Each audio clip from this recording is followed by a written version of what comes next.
Escola São Francisco de Assis apresenta a Voz do Pastor, na apresentação do arcebispo metropolitano Dom Jacinto Bergman.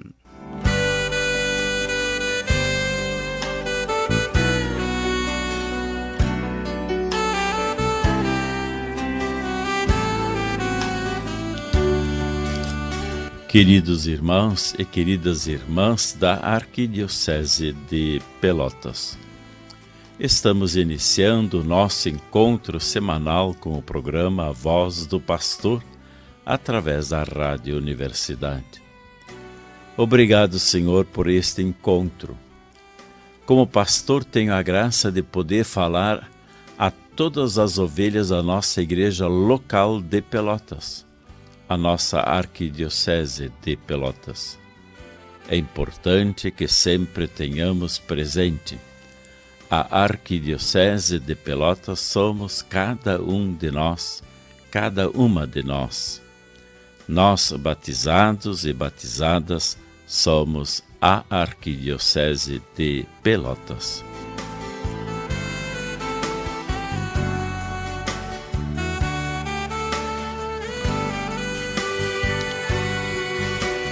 Dom Jacinto reflete a palavra de Deus do final de semana. Evangelho do 26º domingo do tempo comum.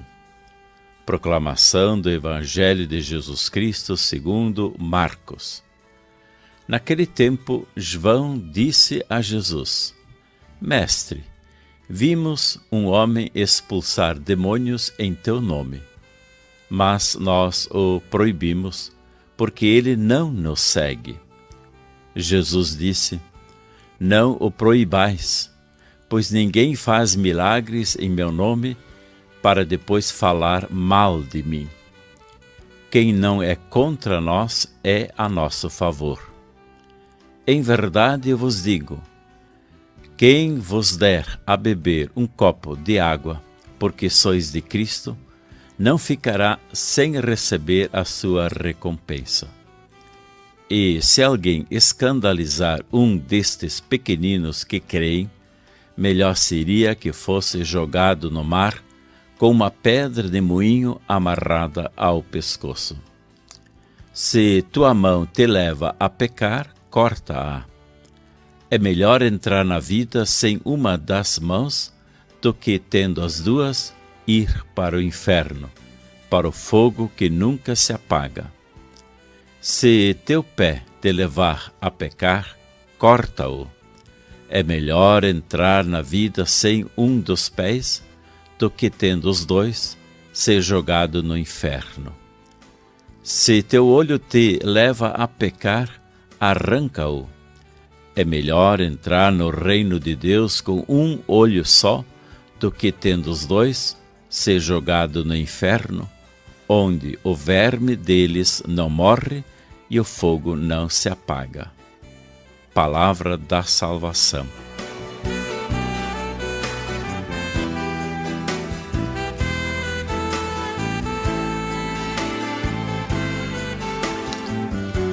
Comentando o Evangelho do 26º domingo do tempo comum. Um fenômeno de exorcismo causou preocupação no grupo de discípulos de Jesus. A pessoa que expulsava demônios em nome de Jesus não pertencia ao grupo dos 12. A reação espontânea foi a de proibi-la, como se estivesse agindo de maneira abusiva. A atitude intolerante dos discípulos escondia uma forte dose de sectarismo. Pareciam mais preocupados em garantir sua fama e o sucesso do grupo do que com a expansão do reino que prescindia deles. O exorcismo, feito por um desconhecido, fora considerado como uma forma de concorrência. Os discípulos sentiam que estavam perdendo o controle da missão que lhes fora confiada por Jesus. Talvez se julgassem detentores exclusivos desta missão, não admitindo a participação de outros. Jesus assumiu uma atitude de extrema tolerância em relação ao exorcista anônimo e não aprovou a proibição que lhe fora imposta. Se o indivíduo, de fato, foi capaz de realizar um milagre invocando o nome de Jesus, é porque, de alguma forma, sabia-se em comunhão com ele. Seria impensável que logo em seguida se pusesse a falar mal do Mestre e desmerecer sua obra. Portanto, podia continuar livremente a fazer o bem em nome dele.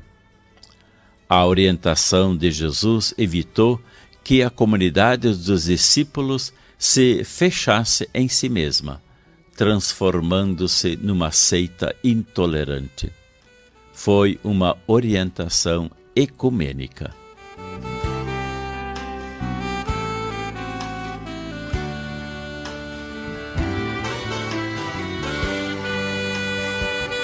Dom Jacinto traz presente sua mensagem de pastor. Agora é hora de apresentar a minha reflexão de pastor. E como nós estamos chegando já na reta final das nossas eleições no nosso país, eu gostaria de trazer uma reflexão sobre o papel da Conferência Nacional dos Bispos do Brasil, CNBB, no contexto das eleições deste ano de 2018. No contexto eleitoral, a Conferência Nacional dos Bispos do Brasil, CNBB, recebe inúmeras manifestações cobrando-lhe posicionamentos quanto a determinados assuntos e candidatos, sobre casos de religiosos que concorrem a cargos públicos e também sobre casos de religiosos que defendem nos púlpitos determinadas candidaturas. Nas manifestações encontra-se muita confusão sobre o que cabe ou não à CNBB. Em razão de sua natureza, a CNBB não se manifesta a favor de nenhuma candidatura. Contudo, a entidade vem desenvolvendo um processo de oferecer oportunidades para que cristãos e cristãs façam um bom discernimento na hora do voto. Um exemplo é a cobrança para que a CNBB manifeste-se sobre religiosos que se candidatam. Neste caso, o Código de Direito Canônico que rege a Igreja Católica, em seu cânon 287, parágrafo 2º, diz: os clérigos não podem ter parte ativa nos partidos políticos e na direção de associações sindicais, a não ser que, a juízo da competente autoridade eclesiástica, ou exijam a defesa dos direitos da Igreja ou a promoção do bem comum. Sobre o processo político mais geral, a entidade não se exime de sua responsabilidade histórica de oferecer elementos para que cristãos e cristãs façam um bom discernimento para suas escolhas políticas. Esta tem sido a postura adotada pela presidência da CNBB. Neste sentido, em sua 56ª Assembleia Geral, em Aparecida, São Paulo, lançou a mensagem Compromisso e Esperança, na qual expressou suas preocupações mais gerais com o processo político deste ano de 2018. A CNBB também produziu um programa com o mesmo título da mensagem, veiculado nas emissoras de TV de inspiração católica durante o mês de agosto. Outro passo importante foi a realização, no dia 20 de setembro, do debate de Aparecida. O debate com os presidenciais, organizado pela CNBB, em parceria com a TV Aparecida, foi muito bem avaliado, tanto a forma como a condição isenta e objetiva, com espaço para que as questões que interessam ao povo brasileiro sejam, de fato, discutidas pelos candidatos.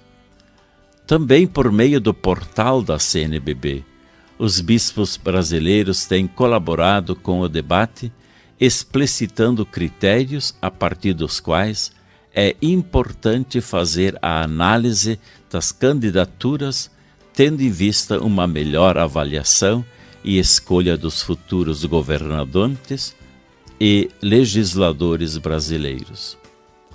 Além destas iniciativas, a CNBB também reforça bastante, tendo em vista a vivência do Ano Nacional do Laicato, a participação efetiva dos leigos e leigas no mundo da política. A CNBB historicamente tem exercido um importante papel para a sociedade brasileira. No processo constituinte de 88, contribuiu com muito na coleta e sistematização das emendas populares.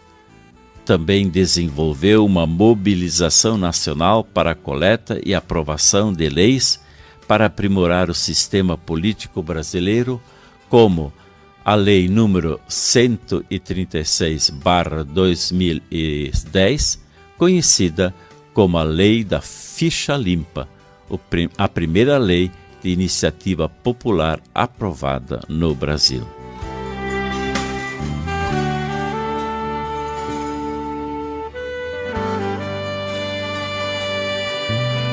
Dom Jacinto comenta algo do que aconteceu na igreja no Brasil e no mundo.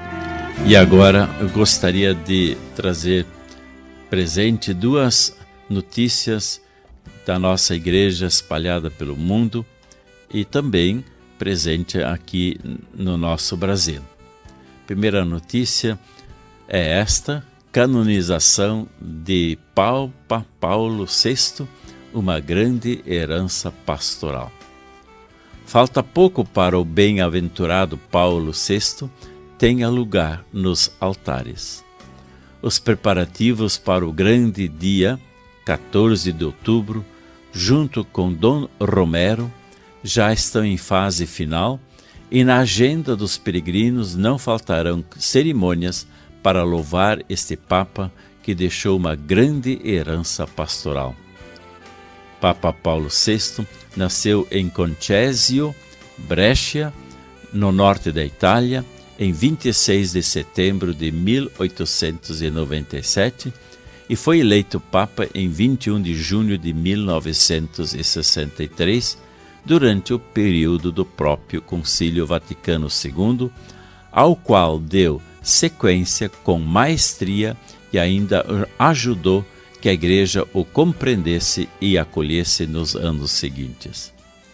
Teve uma extensa produção formativa para a Igreja, 12 exortações, 7 encíclicas e dezenas de outros documentos, como cartas apostólicas ou motu próprio. Atualmente, sua herança pastoral é muito importante. Vive-se um momento eclesial ao qual se deve muito a esse Papa, incluindo sua ênfase para a misericórdia, que já foi tema do recente Ano Santo de 2016. Papa Francisco não esconde que Paulo VI é um dos seus inspiradores, mas além de palavras, principalmente, como sempre, contam os fatos. Por isso, a Igreja em saída, a Igreja sinodal, ou seja, a de caminhar juntos, a Igreja que vive os sinais dos tempos sem falsos otimismos, mas sem se fechar em si mesma, mais companheira de viagem do que fria protetora, esta Igreja que respiramos hoje tem muito de Paulo VI. Uma gratidão que Papa Francisco expressou quando Papa Paulo VI foi proclamado beato em 19 de outubro de 2014. A respeito deste grande Papa, deste cristão corajoso, deste apóstolo incansável. Diante de Deus, hoje, só podemos dizer uma palavra tão simples como sincera e importante: obrigado. Obrigado, nosso querido e amado Papa Paulo VI. Obrigado por teu humilde e profético testemunho de amor a Cristo e à sua Igreja.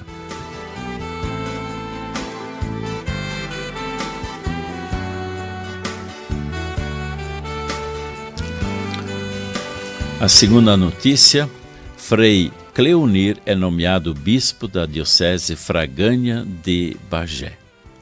O Papa Francisco nomeou na manhã de quarta-feira passada, dia 26 de setembro, o Frei Capuchinho Cleunir Paulo Dal Bosco, atualmente vigário paroquial da paróquia Santo Antônio, da Diocese de Caxias do Sul, como bispo da Diocese Fragânia de Bagé. Natural de Barros Cassal, no Rio Grande do Sul, Frei Cleunir ingressou no seminário em 1987 em Soledade. Cursou filosofia no Instituto de Filosofia Padre Berthier, em Passo Fundo, e teologia na Escola Superior de Teologia e Espiritualidade Franciscana, em Porto Alegre. Também é bacharel em Administração de Empresas pela Universidade de Caxias do Sul e tem especialização em Gestão de Pessoas pela Universidade Anhanguera. Em 19 de setembro de 1998, fez sua profissão solene na Ordem dos Frades Menores Capuchinhos, em Canoas, e em 20 de setembro do mesmo ano foi ordenado diácono. Recebeu a ordenação presbiteral em 20 de fevereiro de 1999. Em sua trajetória presbiteral, Frei Cleunir foi pároco na paróquia Nossa Senhora de Fátima, em Santa Maria, de 1999 a 2005. Guardião da Fraternidade dos Freis Capuchinhos, em Santa Maria, assessor diocesano da Pastoral da Juventude, na Diocese de Santa Maria, vigário provincial e definidor da Pastoral e Meios de Comunicação Social da Ordem dos Frades Menores Capuchinhos, na província dos Freis Capuchinhos do Rio Grande do Sul. Ministro provincial da Ordem dos Frades Menores, na província Sagrado Coração de Jesus. Visitador apostólico na Congregação dos Clérigos Regulares. Diretor-geral da Pousada dos Capuchinhos, entre outras funções.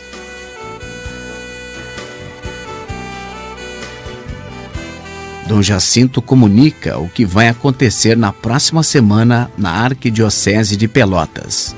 Vamos então agora para o registro de atividades que aconteceram ou ainda vão acontecer na nossa Arquidiocese de Pelotas. Primeiramente, gostaria de registrar em nome da Arquidiocese de Pelotas os nossos parabéns ao Frei Cleunir Paulo Dal Bosco, uma vez que ele foi nomeado para bispo da Diocese Fragânia de Bagé. Além de nós felicitarmos a nomeação episcopal do Frei Cleunir para bispo da Diocese Fragânia de Bagé, queremos também expressar nossa acolhida a ele. Bem-vindo, Dom Cleunir Paulo Dal Bosco, como bispo da nossa Diocese Fragânia de Bagé. Nós também estamos nas vésperas da 44ª Romaria de Nossa Senhora Conquistadora da Diocese de Bagé. Esta 44ª Romaria de Nossa Senhora Conquistadora vai acontecer no dia de amanhã, 30 de setembro. Estarei presente junto com outros da nossa Arquidiocese de Pelotas, assim representando a nossa Arquidiocese nesta Romaria da nossa Diocese Fragânia de Bagé no dia de amanhã. também gostaria de louvar a Deus pelos encontros do Rosário Missionário que estão acontecendo nos milhares de grupos bíblicos espalhados na nossa Arquidiocese de Pelotas. Foi elaborado um livreto que contém esses encontros do Rosário Missionário e esses livretos estão ajudando para que os grupos bíblicos possam fazer esses encontros do Rosário Missionário em preparação à 33ª Romaria de Nossa Senhora de Guadalupe. Se por acaso um grupo ainda desejar fazer esses encontros, iniciando esses encontros em preparação à 33ª Romaria de Nossa Senhora de Guadalupe, nós temos ainda livretos desses encontros do Rosário Missionário à disposição. Estão ou nas paróquias ou junto ao centro administrativo Dom Antônio Zátera, onde funciona a nossa cúria. Também, falando da 33ª Romaria de Nossa Senhora de Guadalupe, vai acontecer a 5ª e última reunião da equipe de preparação da 33ª Romaria de Nossa Senhora de Guadalupe. Será na próxima segunda-feira, dia 1º de outubro, às 19h30 na Casa Episcopal. Portanto, a última reunião da equipe, que é a 5ª reunião em preparação para a 33ª Romaria de Nossa Senhora de Guadalupe. Também gostaria de registrar a alegria de sermos avaliados como curso de teologia na Universidade Católica e termos recebido a nota máxima que o Ministério dá nesses momentos de avaliação. Recebemos a nota 5 nessa avaliação do curso de teologia da Universidade Católica.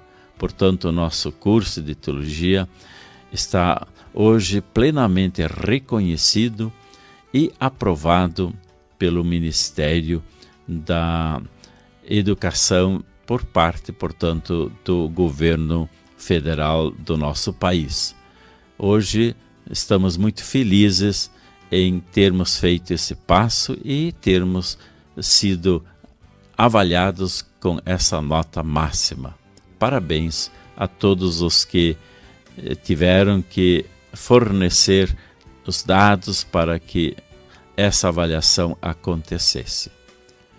E, finalmente, gostaria também de registrar que na próxima quinta-feira, dia 4 de outubro, os nossos presbíteros da Arquidiocese estarão fazendo um dia de confraternização. Chamamos esse dia de confraternização como um passeio dos presbíteros. E, de fato, vai acontecer um passeio. Os presbíteros vão juntos para São Lourenço e a paróquia de São Lourenço do Sul está nos acolhendo a todos os presbíteros e também fornecendo um programa de confraternização. Isso para também homenagear os nossos presbíteros, que sempre acontece no dia 4 de agosto, dia de São João Maria Vianney.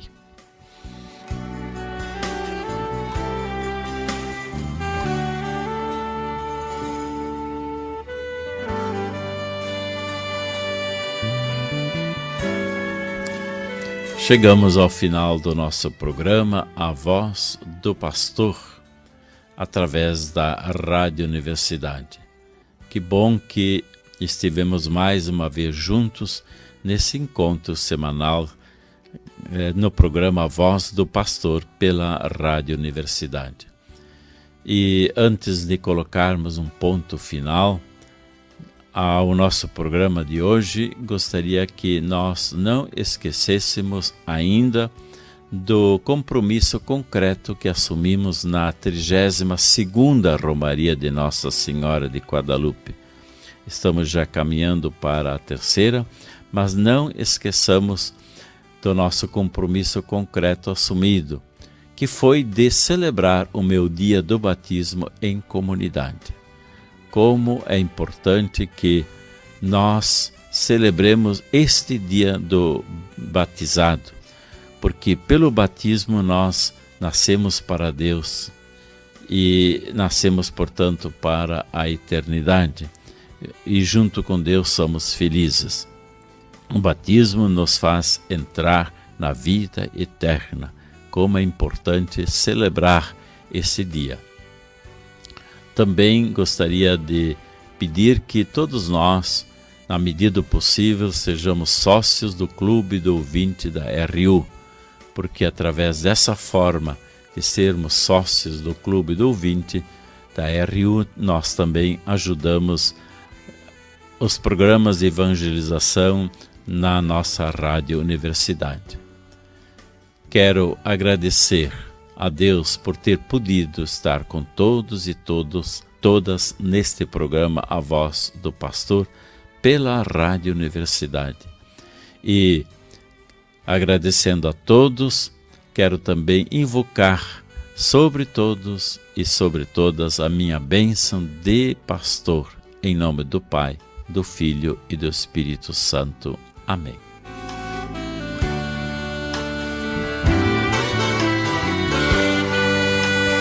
Escola São Francisco de Assis trouxe A Voz do Pastor com Dom Jacinto Bergman, arcebispo metropolitano.